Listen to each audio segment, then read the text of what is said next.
a little bit more about the athletes and what the performance is, but the shoes have been a big part, and I think that's a job of shoe companies. You know, it's a job of performance companies to make good products, and it's been fun in this world to have been involved with Saucony and some of the stuff that we're making and developing, and to been a very involved role in that, and my science mind says that that's exciting, and so it's been fun to work with that and fun to see some of the results of these shoes. But you know, I think it will level out. I think these shoes, as you add more and more stack height, we get a little bit more and more cushioning, less eccentric loading on our muscles, and I think that's really the main part of it.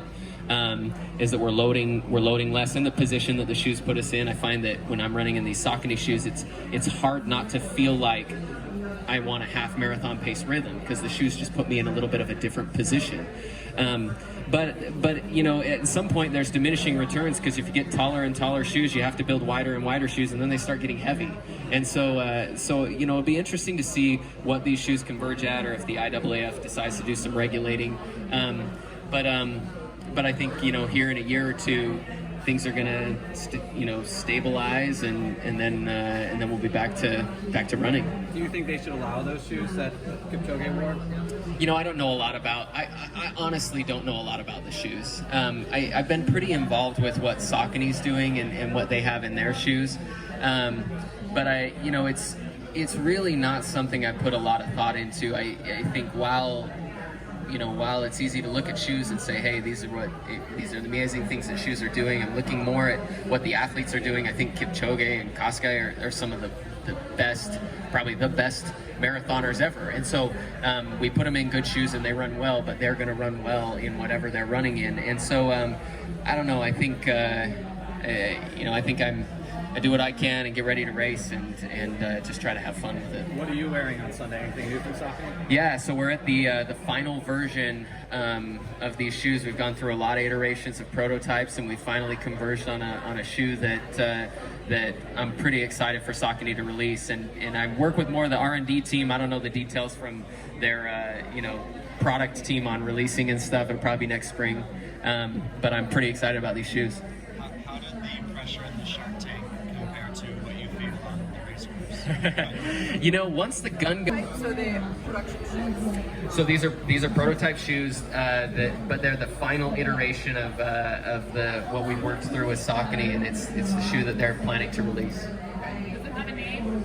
I don't know what they're going to call it. They've been throwing around a lot of stuff, and I've been working more with their production team than with their marketing and kind of that side. But anyway, I'm excited for the shoes. How long in development are these shoes? Oh gosh, so it was New York last year that I got a prototype 5 days before the race started, and I tried them on and thought, you know what, I'm gonna try it. You know, it was kind of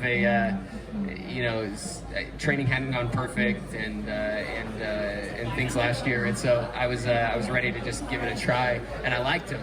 You know, I really felt like, and it's on the shoes. I really think that the biggest thing, with this new, running world shoe that we're looking at, I think a big aspect of it is just the eccentric loading. I think these shoes have more cushioning. They don't require your body to do as much of the work when you're landing, and I think that's the big thing. And so, one of the first things I noticed is running it down a hill in New York last year when we were coming down off the bridge. In these first iterations of these prototypes, I thought, oh, I can really roll down this hill and not feel like I'm beating up my quads.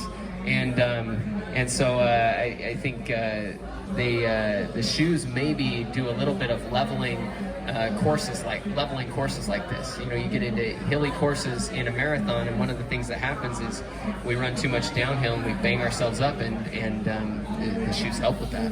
So do you think that you actually stand to benefit more on a course like New York, where there is a lot of up and down, than on a course that's flatter like Berlin, maybe? Well, it's not going to be as fast, but I think that it's not, that the disparity in times is going to be less, given that the shoes help with that a little bit. What about some of the attempts to regulate the shoes? I mean, like in Rio, you didn't have this technology, others did. How do we keep a level playing field? Well, you know, it's something for other people to decide, you know, obviously. But I think that there's gonna be some natural leveling in what you build the shoes to anyways. I mean, you can get greater and greater and greater stack height, but the taller you make these shoes, the wider you have to make them to support the stack height, and eventually you're gonna get shoes that are heavier. And so, I don't know. I don't know that I'm really qualified to speak on it, but if the IAAF decides to regulate things, then I think that's one way of doing it. And if they decide not to, then I think the shoes will probably regulate themselves at some point, because we have to carry all that weight with us. Do you feel like you're on a level playing field now? Yeah, I mean, these shoes that Saucony has made are fantastic, and I am pretty excited for them to release. How does the stack height on your shoe for Sunday compare with what you were last year here? You know, I don't know.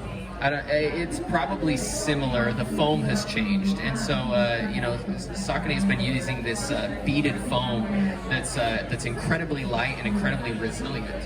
So the shoes don't break down. I mean, and they're putting this foam, integrating it into other lines of shoes that Saucony has, and they're finding that it just keeps lasting and lasting. And it's a beaded foam, so it's less dense.